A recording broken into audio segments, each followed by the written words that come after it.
He's a doctor relatively new to Woodlawn Health who also runs marathons. So we're getting to know our guest, Dr. Anthony Witt, a family medicine physician with Woodlawn Health. This is Woodlawn Health Doc Talk, a podcast from Woodlawn Health. Thanks for listening. I'm Joey Waller. Hi there, Dr. Witt. Thanks for joining us. Hi, Joey. Thanks for having me. Great to have you aboard. So first, in a nutshell, what first made you want to become a doctor? I think the idea kind of came to me early in high school. We had some teachers that kind of pushed us to think about what we might want to do as a career. I didn't have any physicians in my family, but there were a couple of nurses in the family, which kind of made me think a little bit more towards medical field. But I was thankfully able to shadow my personal family physician when I was a junior in high school. And just spending the one day with him kind of fell in love with the idea of forming these long-term relationships with patients. And that kind of put me on the path, I guess. Interesting, because I've been told by other doctors over the years that when they were in high school or in college that they had an experience where they got to shadow a doctor or doctors. That can really be very influential, especially if you already have an interest, right?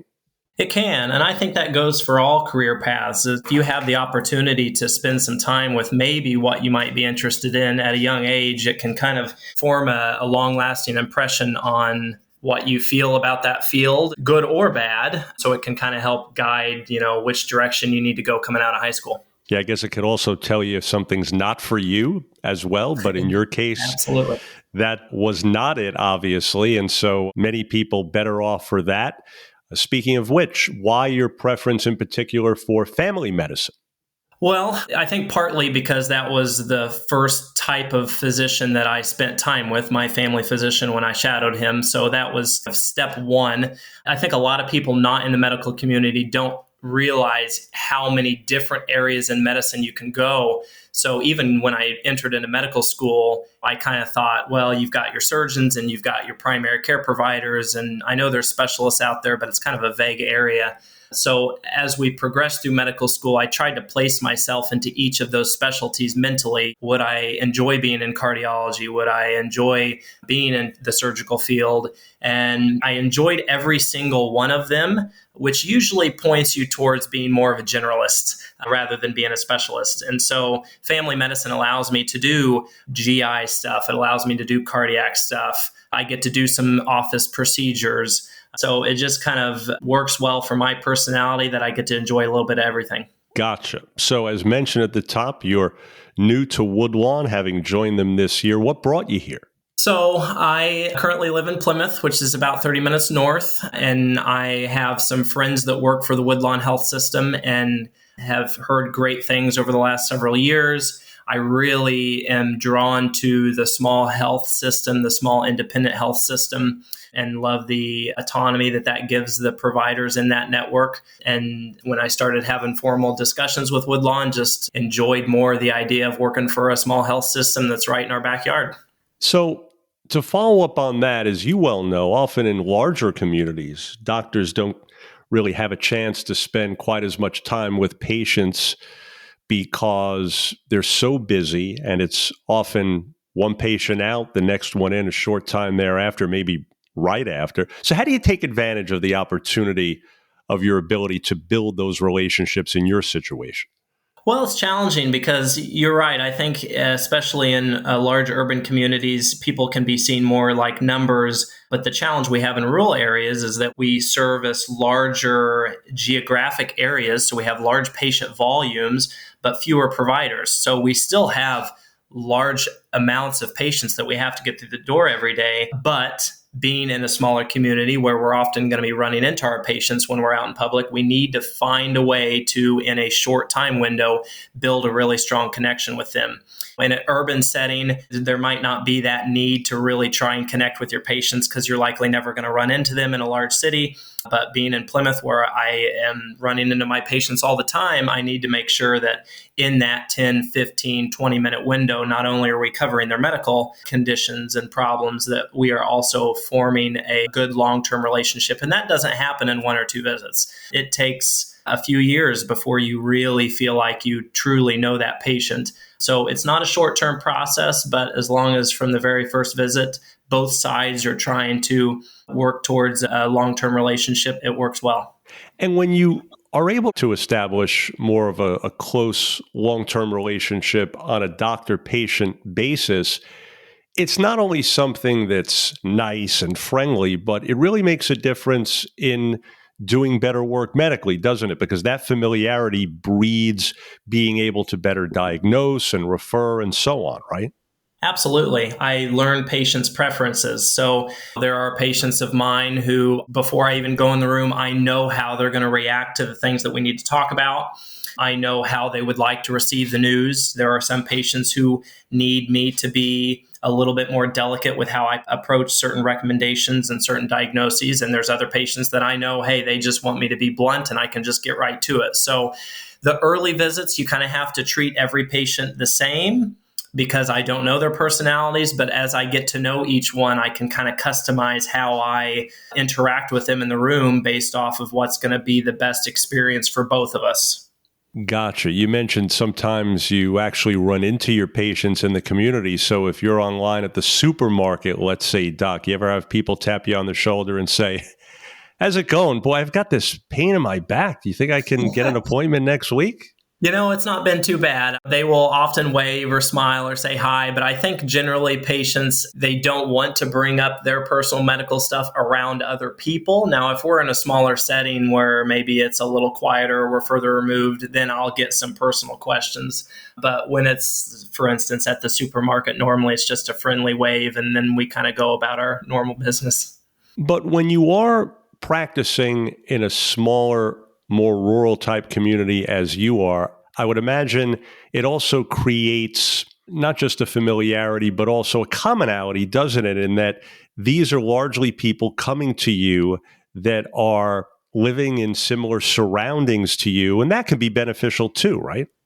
Yeah, we all are experiencing the same struggles or the same great things in our local communities. My family is here in Plymouth. I'm raising two kids with my wife here in Plymouth. So concerns for my patients' families are often concerns that we also have, or things that my patients are looking forward to, whether it's an event in the local community or a new business that's coming in, also excites my family because we all benefit from that. So I think patients appreciate having their providers from the community that they live in because we all are kind of experiencing life the same way.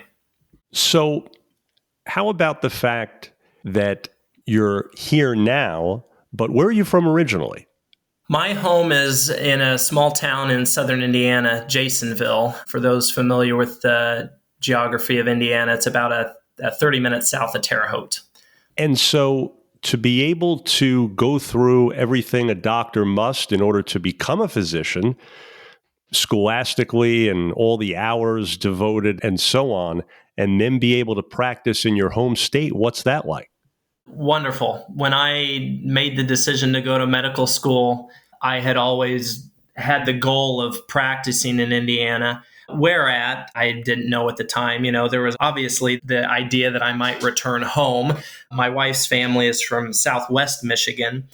And when I came out of residency, that's when my wife started looking for a job and she took a job in Warsaw. I had taken a job in Plymouth. And so it just kind of lined well that Indiana is where we were going to stick.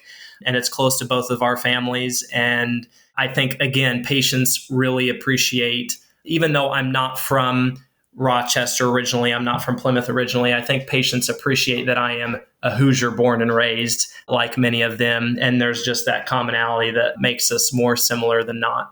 Sure, I would imagine so. Any basketball in your background? Yes, not as much as I would have dreamed when I was a little kid, but I did play until my junior year of high school. My dreams of playing in college were thwarted when I realized I just didn't have the talent for that, and my talent was more in running. So I eventually gave up baseball as well. Because obviously, as you well know, Doc, when you think about states in this country that are closely associated with the game of hoops, Indiana would be right up there. Oh, absolutely. I don't think there was a single kid in my high school class that didn't dream of playing college ball somewhere. But, the reality of the situation is not many of us get the blessing to go on and do that. So we have to find our niche somewhere else. But as you just alluded to, running became your specialty, if you will, away from your doctor's offices. And so you have a wife and 2 children, but you're an avid runner, having completed more than 30 marathons, I'm told, and ultra marathons as well. So tell us what you love most about doing that, and what is an ultra marathon?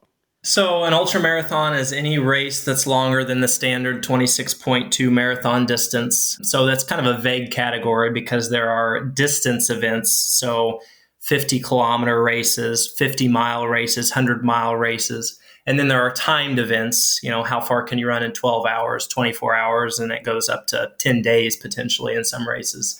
I ran in college, the standard cross-country track and field. When I went to medical school, I was not going to have the time to dedicate to be really the elite marathoner that I would have normally dreamed to become. So I kind of went more longer distance rather than faster. And I've always been drawn to ultra endurance events. Even in high school, I did a research paper on it. So it's just something about challenging the human spirit in these distance events that keeps me coming back time and time again. And thankfully, my wife is usually crewing me at all these races and helping me out and taking care of the kids at the same time. So I wouldn't be able to do any of that stuff without her. But that is probably my greatest passion outside of medicine, is to be out on my feet, going as far as time will allow me to. So wait a minute now. You're saying there are those that sometimes run 100 miles?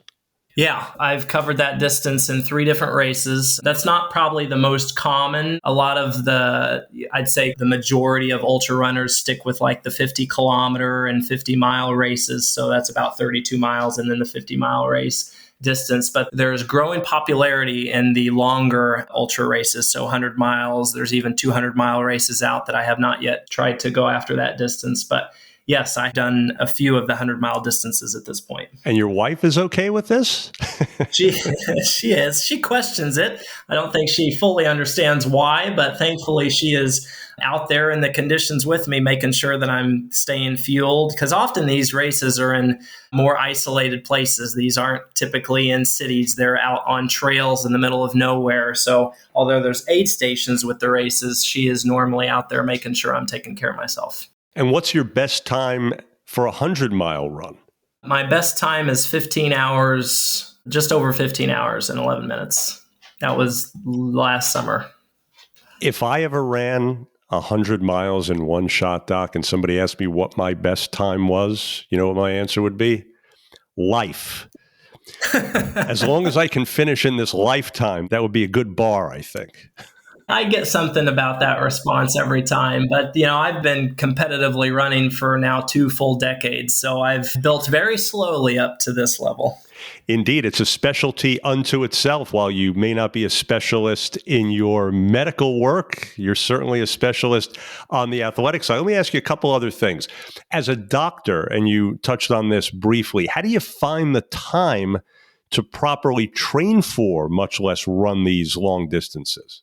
Certainly in residency, that was a challenge because our schedule changed a lot and doing a lot of overnight call. But with a more predictable, mostly outpatient schedule, I can be up at 4:30 in the morning to get an hour to an hour and a half in before we're getting the kids up and getting them ready for daycare and getting myself ready for work. So all of my mileage is pretty much before the sun comes up during the week, and then pretty long hours before the sun comes up on the weekends as well. And what's your favorite marathon or other longer distance run that you've done so far? That's a great question. Well, my very first completed marathon was Grandma's Marathon up in Duluth, Minnesota back in 2012, I think, 2011, 2012. And that's a beautiful point-to-point course. So although not the ultra marathon distance, that was a beautiful course. And although I didn't reach the goal I wanted, I did the 15-hour 100-miler. That was as part of a 24-hour event last summer in Milwaukee. And that was a unique event because it's on an indoor track. So that was a very fun event. Although it would sound like torture to most, it was mostly enjoyable for me. Well, I wanted to ask you, just to wrap up the running conversation, when you're done running 100 miles, what does your body feel like? It's pretty rough. It's better now than when I first started doing them because I'm better trained for them. But my wife affectionately calls me grandpa after the races because I often will be walking around with a limp and having trouble with stairs for a few days. But generally, it takes about 4 to 5 days to fully recover from it. And then it's back to running like usual then. That sounds awesome. And so finally, Doc, in summary here, as a relative newcomer to Woodlawn, what reputation would you say you're trying to establish with your patients? What do you want them to know you for? The thing that I always enjoy hearing from patients is when at the end of the visit or maybe days later, they tell me that they enjoyed that I was actually listening to them, which is in a way good to hear, in a way sad to hear that that is a compliment because that means there might be a lot of providers out there that are not listening to their patients, which should be the basis of how we do medicine. But I guess I'd like to be known as a provider that will actually take the time to listen because as I was taught multiple times through medical school, the patients will often tell you the answer if you're just willing to listen to them. Now, that's not always the case. Sometimes we have to piece apart the pertinent from the non-pertinent. But as long as we take our time and listen to the patients and sit down at the discussion table together to come up with a plan, usually we're heading in the right direction. Well, folks, we trust you're now more familiar with Dr. Anthony Witt. Doctor, a pleasure. Good luck at Woodlawn as well as on the long-distance running courses of America. And thanks so much again. Thank you so much for having me.